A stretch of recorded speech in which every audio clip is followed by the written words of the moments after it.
What are the differences between a longboard, a skateboard, and a cruiser? That's what I'm gonna cover.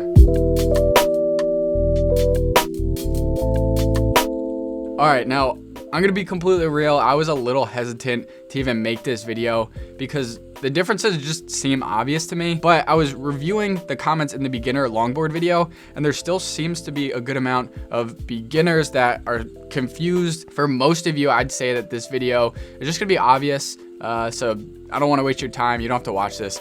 Go shred instead. Now, for those of you that are sticking around and are curious about the differences, you're gonna hear me throughout the video say words like typically, usually, mostly, because nothing really is set in stone. You compare it to like the medical field where there are scientific definitions backed by data.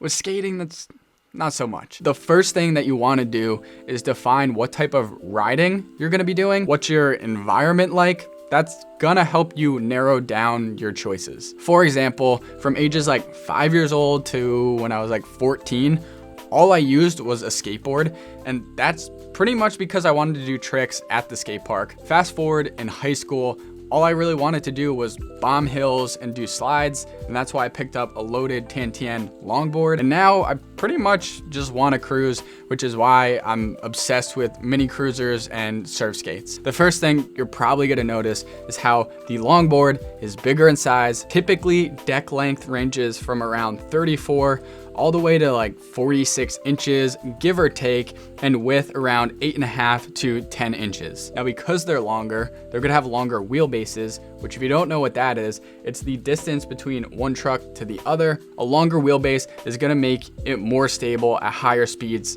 In most cases, I know there's probably someone out there right now that's like, well, a lot of it has to do with rider error. And like, I understand that, but this is just giving you a rough idea, Johnny. Now, depending on what type of longboard you have, some of them, like this one specifically, has a lot of flex in it, which almost acts as like suspension when you're cruising, like if you go over rocks or pebbles or cracks, but then also it like locks you in when you're carving. Now, I personally really like flex on this type of longboard, but it does kind of come down to personal preference. Skateboards will range anywhere from 31 to 33 inches and about 7.25 to 8.5 inches wide. Obviously, skateboards have the most aggressive kicktail and nose so that you can do tricks. They have some slight concave, but really the defining characteristic of a skateboard is like that popsicle shape. Cruisers range from 28 to 34 inches and are typically 8 to 10 inches wide. Best way to describe a cruiser is you take the longboard, you mix it with the skateboard,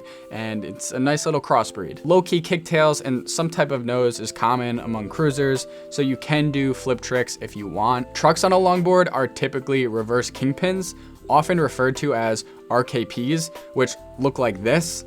They're inverted compared to a traditional kingpin, TKPs, which you'll find on skateboards and most cruisers. But I guess to put it simply, RKPs are better at higher speeds. They're more stable and they're just better for carving, which is why you find them on longboards. Whereas TKPs are lighter, they're lower to the ground, and they're better for grinding because the kingpin bolt is behind the hanger. Find TKPs often on cruisers, like the dinghy blunt here, but there's also cruiser setups that use RKPs, like the loaded Coyote. You can put RKPs on there. So this gives you a rough idea. Wheels on longboards and cruisers are usually softer and wider compared to skateboard wheels.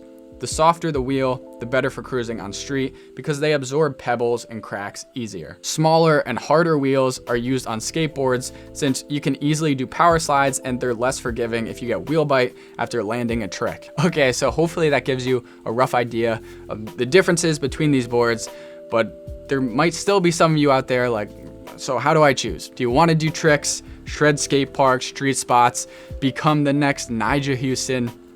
Get a skateboard. But if you want to shred roads for longer distances, get speed, throw some slides, there's a bunch of different categories within it, but get a longboard. If you want the best of both worlds, something maybe that's a little more portable, then a cruiser is probably solid for you. But then again, I don't know, you gotta make up your mind. At the end of the day, don't get too caught up on the technicals of gear. Just try to define what type of riding you want to do. Do the research, obviously. You want to get the right board for you, but just get out there and shred.